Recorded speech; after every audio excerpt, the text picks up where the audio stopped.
Não é preciso ser um cristão para saber quem foi Pôncio Pilatos na história, não é verdade? Mas poucos conhecem a história deste homem e o que aconteceu com ele depois de ter condenado Jesus à cruz. Assista a este vídeo para saber um pouco mais a respeito desse algoz que, de forma indireta, acabou colaborando para o surgimento do cristianismo. Antes de mais nada, cabe a pergunta: o que teria sido das religiões cristãs se a crucificação de Jesus não tivesse acontecido? Uma coisa é muito certa nesse cenário: tudo seria muito diferente. Em diversos aspectos da vida, principalmente no aspecto religioso, o cristianismo teria se tornado uma ideologia completamente diferente do que se tornou. A crucificação de Jesus é um evento central no cristianismo. Sem ela, muitos aspectos da fé cristã certamente seriam alterados. A morte de Jesus na cruz é vista como um sacrifício pelos pecados da humanidade. A sua ressurreição é a prova de sua divindade e a base da esperança cristã na vida eterna. O catolicismo é uma vertente do cristianismo. A Igreja Católica se desenvolveu ao longo dos séculos com base na crença da morte e ressurreição de Jesus. Sem a crucificação, a teologia católica seria completamente diferente. A devoção a Maria, os sacramentos, a hierarquia eclesiástica e os dogmas católicos seriam moldados de maneira distinta. Historicamente, o impacto na cultura dos povos cristãos teria sido outro. O cristianismo não teria se espalhado tão amplamente pelo Império Romano e além dele. A história do Ocidente seria diferente, com outras religiões predominando em vez do cristianismo. A arte, a literatura, a música cristãs seriam distintas, pois muitas obras foram inspiradas na crucificação e na ressurreição de Jesus. A Semana Santa, Natal, outras celebrações cristãs teriam um significado completamente diferente, bem como nomes que nada lembrariam os que conhecemos hoje. Então, se não fosse pela decisão de Pôncio Pilatos, não haveria o cristianismo? É provável que não. Poderia ser outra igreja, com outra linha de raciocínio e com outro Messias em sua história, mas não Jesus Cristo. Aliás, a cruz poderia ainda ser símbolo de castigo e morte, uma vez que ela já era usada há muito tempo antes de Jesus como destino final para ladrões e assassinos. Mas ela não teria a mesma simbologia cristã, na qual ela ganha um ar de esperança para várias situações, inclusive naquelas em que um cristão a segura em uma situação de medo ou perigo. E quem foi Pôncio Pilatos? Como ele se tornou governador da província romana da Judéia? O que o fez decidir pela crucificação de Jesus? E, por fim, o que aconteceu a ele depois que Jesus foi condenado? Não se sabe muitos detalhes sobre a infância e a juventude de Pôncio Pilatos. Mas, segundo a Enciclopédia Britânica e de acordo com relatos tradicionais, Pilatos era um cavaleiro romano do clã samnita do Pôncios, que, aliás, deu origem ao seu nome Pôncio. Ele foi nomeado prefeito da Judéia através da intervenção de Sejano, um dos favoritos do imperador romano Tibério. Uma inscrição encontrada em Cesareia, na antiga Palestina, confirma que seu cargo era de prefeito, mas reconhecidamente governador naquela época. Pôncio Pilatos, também conhecido simplesmente como Pilatos, foi o quinto governador romano da província de Judéia, servindo entre os anos 26 e 36 depois de Cristo. Nomeado por Tibério César, ele tinha autoridade sobre questões civis e militares na região. Como quase todos os governadores, Pilatos era da ordem equestre, uma categoria média da nobreza romana. Disse que Pôncio Áquila, um parente de Pilatos, e que foi um dos conspiradores na morte do ditador romano Júlio César, era um tribuno da plebe, o primeiro cargo do Estado romano aberto a plebeus. Portanto, a família deve ter sido originalmente plebeia. Eles se tornaram enobrecidos como cavaleiros. Segundo alguns historiadores, a presença de Pilatos foi marcada por constantes tensões com a população judaica.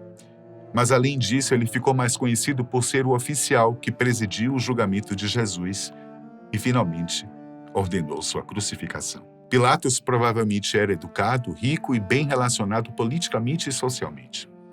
Ele provavelmente era casado, Mas a única referência existente à sua esposa está na Bíblia, na qual ela lhe diz para não envolver-se com a condenação de Jesus depois que ela teve um sonho perturbador.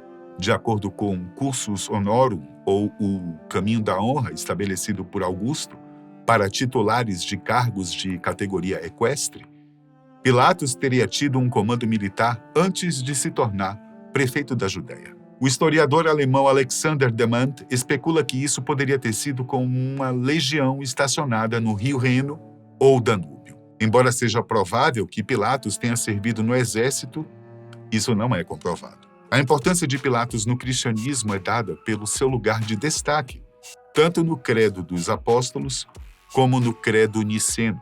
Como ele foi retratado pelos evangelhos como relutante na execução de Jesus, a igreja etíope acredita que Pilatos se tornou cristão e o venera como mártir e santo, uma crença que é historicamente compartilhada pela Igreja Ortodoxa Copta com um dia de festa em 19 ou 25 de junho, respectivamente. Embora Pilatos seja o governador mais bem atestado da Judéia, pouquíssima informação sobre o seu governo sobreviveu ao tempo. Nada se sabe sobre sua vida antes de se tornar governador da Judéia. E nada se sabe sobre as circunstâncias que levaram a sua nomeação para governador, a não ser a influência de Sejano e a aceitação de Tibério. Pilatos também teria mandado cunhar moedas com símbolos religiosos pagãos.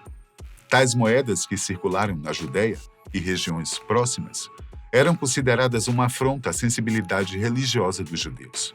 E não só isso fez os judeus irem contra Pilatos. O prefeito-governador também mandou pendurar imagens de adoração do imperador Tibério em Jerusalém. Isso foi uma ofensa profunda ao povo judeu, pois violava o monoteísmo estrito da fé judaica, que proibia a adoração de qualquer outra divindade, além do Deus de Israel. Outro artefato único que sobreviveu ao tempo de Pilatos, que por sinal é chamado de Pedra de Pilatos, é um bloco danificado medindo 82 centímetros por 65. Feito de calcário e esculpido com uma inscrição parcialmente intacta, mencionando Tibério e, claro, o próprio Pôncio Pilatos. A pedra foi encontrada em 1961, onde hoje é um sítio arqueológico em Cesareia Marítima. O artefato é particularmente significativo, porque é um achado arqueológico de uma inscrição romana autêntica do século I, que menciona o nome de Pilatos. Em tempo, como a pedra foi danificada em partes, as inscrições aparecem parcialmente, mas para os estudiosos não deve ter sido muito difícil elucidar o mistério. O pouco que conseguiram traduzir falou muito. É algo como: ao divino Augusto Tibério, Pôncio Pilatos, prefeito da Judéia, dedicou. O artefato é contemporâneo da vida de Pilatos e está de acordo com o que se sabe sobre sua vida. Na verdade, a inscrição constitui o registro mais antigo sobrevivente de Pilatos, que também é conhecido pelo Novo Testamento e pelos textos apócrifos, através do historiador judeu Joséfo e pelo escritor Filo de Alexandria, e por breves referências de historiadores romanos como Tácito. A outra forma com a qual Pilatos ficou conhecido na história é retratada no Novo Testamento. É um tanto controversa, porque, como já vimos, houve uma parcela de pessoas que não queriam que Jesus fosse crucificado. E dentro desta parcela de pessoas estava sua esposa, chamada Cláudia Prócula, segundo a Igreja Ortodoxa Oriental. Ela teria enviado ao marido uma mensagem, dizendo ter tido um sonho e que não era para ele se envolver com aquele homem inocente, referindo-se a Jesus, que estava para ser condenado por Pilatos. Em Mateus, capítulo 27, versículo 19, lemos a mensagem de Cláudia. E estando ele assentado no tribunal, sua mulher mandou-lhe dizer: não entres na questão desse justo, porque num sonho muito sofri por causa dele. Mateus 27, 19. E na sequência, ainda segundo Mateus, os sacerdotes e os anciãos persuadiram a multidão para que poupassem Barrabás e crucificassem Jesus. Foi quando Pilatos teria perguntado mais uma vez: qual desses dois quereis vós que eu solte? E eles disseram: Barrabás. E outra vez Pilatos recorreu à multidão: que farei então de Jesus, chamado Cristo? E a multidão respondeu: seja crucificado. Pilatos, então, vendo que não adiantava mais nada, tomou água, lavou as mãos diante do público afoito e disse: estou inocente do sangue deste justo. Considerai isso. Depois disse ao que parece para Jesus: o seu sangue caia sobre nós e sobre nossos filhos. Feito isso, soltou Barrabás, mandou açoitar Jesus e o entregou para a crucificação. O Novo Testamento sugere que Pilatos tinha uma personalidade fraca e vacilante. Em João, capítulo 19, versículos 7 a 11, Pilatos é retratado como tendo aceitado a interpretação cristã do significado de Jesus e rejeita o lembrete dos líderes judeus de que Jesus havia dito apenas que era o rei dos judeus. Por outro lado, a imagem de Pilatos proferindo julgamento de um tribunal em frente à mansão do prefeito, conforme descrito por João, se encaixa no procedimento romano típico. Claramente como um índice do caráter e da personalidade de Pilatos, o Novo Testamento é devastador.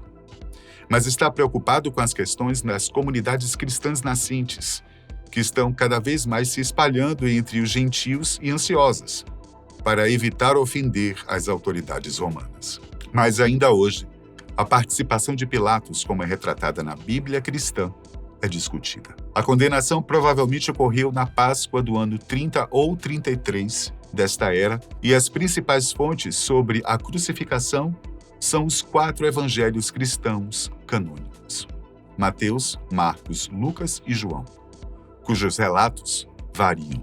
Ellen Bond, uma professora britânica especializada em origens cristãs e Novo Testamento, oferece uma perspectiva interessante sobre as representações de Pôncio Pilatos pelos evangelistas. Ela argumenta que essas representações foram moldadas pelas preocupações teológicas e apologéticas específicas de cada autor. Além disso, Bond observa que acréscimos lendários ou teológicos também foram feitos à narrativa sobre Pilatos. Apesar das extensas diferenças nos relatos dos evangelistas, há um certo acordo entre eles em relação aos fatos básicos sobre Pilatos. Esse acordo pode ir além da dependência literária e refletir eventos históricos reais. Em suma, Ellen Bond sugere que, embora os evangelistas tenham abordagens diferentes ao retratar Pilatos, há uma base comum de informações sobre sua figura histórica, que transcende as diferenças literárias e teológicas. Como vimos, muito pouco se sabe sobre a vida do homem que condenou Jesus à cruz. O seu destino após o julgamento é ainda mais obscuro e diferentes alegações são dadas. O bispo Eusébio de Cesareia, considerado o pai da história da Igreja, teria afirmado ainda no século IV que Pilatos teria caído em desgraça junto ao imperador romano Calígula e por isso teria tirado sua própria vida no ano 37 d.C.